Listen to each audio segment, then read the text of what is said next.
संक्षिप्त रामायण कथा भाग 4 किष्किंधा कांड। राम और हनुमान। हनुमान किष्किंधा के राजा सुग्रीव की वानर सेना के मंत्री थे।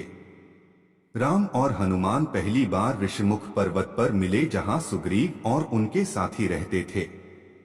सुग्रीव के भाई बाली ने उससे उसका राज्य भी छीन लिया और उसकी पत्नी को भी बंदी बनाकर रखा था। जब सुग्रीव राम से मिले, वे दोनों मित्र बन गए। जब रावण पुष्पक विमान में सीता माता को ले जा रहा था, तब माता सीता ने निशानी के लिए अपने अलंकर फेंक दिए थे। वो सुग्रीव की सेना के कुछ वानरों को मिला था। जब उन्होंने श्री राम को वो अलंकर दिखाए, तो राम और लक्ष्मण के आंखों में आंसू आ गए। श्री राम ने बाली का वध करके सुग्रीव को किष्किंधा का राजा दोबारा बना दिया। सुग्रीव ने भी मित्रता निभाते हुए राम को वचन दिया कि वो और उनकी वानर सेना भी सीता माता को रावण के चंगुल से छुड़ाने के लिए पूरी जी जान लगा देंगे। वानर सेना। उसके बाद हनुमान, सुग्रीव, जामवंत ने मिलकर सुग्रीव की वानर सेना का नेतृत्व किया और चारों दिशाओं में अपनी सेना को भेजा। सभी दिशाओं में ढूंढने के बाद भी कुछ न मिलने पर ज्यादातर सेना वापस लौट आए। दक्षिण की तरफ हनुमान एक सेना लेकर गए, जिसका नेतृत्व अंगद कर रहे थे। जब वे दक्षिण के समुद्र तट पर पहुंचे, तो वे भी उदास होकर विंध्य पर्वत पर इसके विषय में बात कर रहे थे। वही कोने में एक बड़ा पक्षी बैठा था, जिसका नाम था संपाति। संपत्ति वानरों को देखकर बहुत खुश हो गया और भगवान का शुक्रिया करने लगा, इतना सारा भोजन देने के लिए।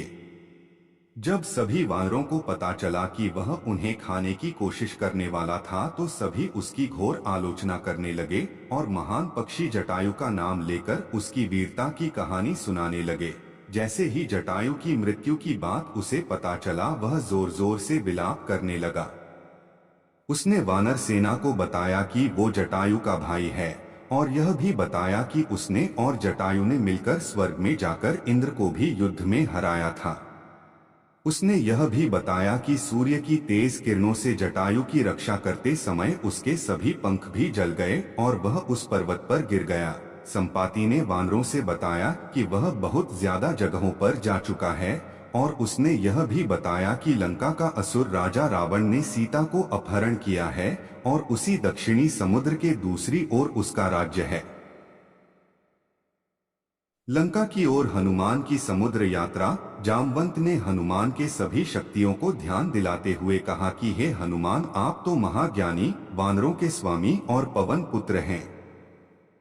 यह सुनकर हनुमान का मन हर्षित हो गया और वे समुद्र तट किनारे स्थित सभी लोगों से बोले, आप सभी कंदमूल खाकर यही मेरा इंतजार करें, जब तक मैं सीता माता को देखकर वापस ना लौट आऊं।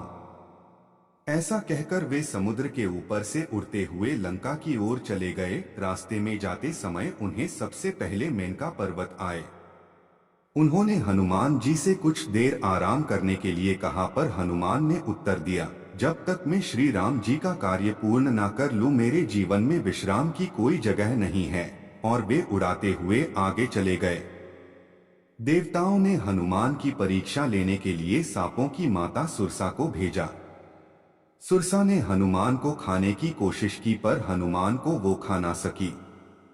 हनुमान उसके मुख में जाकर दोबारा निकल आए और आगे चले गए। समुद्र में एक छाया को पकड़कर खा लेने वाली राक्षसी रहती थी। उसने हनुमान को पकड़ लिया, पर हनुमान ने उसे भी मार दिया। हनुमान लंका दहन की कहानी। समुद्र तट पर पहुंचने के बाद हनुमान एक पर्वत के ऊपर चढ़ गए और वहां से उन्होंने लंका की ओर देखा। लंका का राज्य उन्हें दिखा, जिसके सामने एक बड़ा द्वार था और पूरा लंका सोने का बना हुआ था। हनुमान ने एक छोटे मच्छर के आकार जितना रूप धारण किया और वो द्वार से अंदर जाने लगे। उसी द्वार पर लंकिनी नामक राक्षसी रहती थी। उसने हनुमान का रास्ता रोका तो हनुमान ने एक जोर का घूंसा दिया तो नीचे जाकर गिरी। उसने डर के मारे हनुमान को हाथ जोड़ा और लंका के भीतर जाने दिया। हनुमान ने माता सीता को महल के हर जगह ढूंढा, पर वह उन्हें नहीं मिली। थोड़ी देर बाद ढूंढने के बाद उन्हें एक ऐसा महल दिखाई दिया जिसमें एक छोटा सा मंदिर था, एक तुलसी का पौधा भी। हनुमान जी को यह देखकर अचंभे में पड़ गए और उन्हें यह जानने की इच्छा हुई कि आखिर ऐसा कौन है जो इन असुरों के बीच श्री राम का भक्त है। यह जानने के लिए हनुमान ने एक ब्राह्मण का रूप धारण किया और उन्हें पुकारा।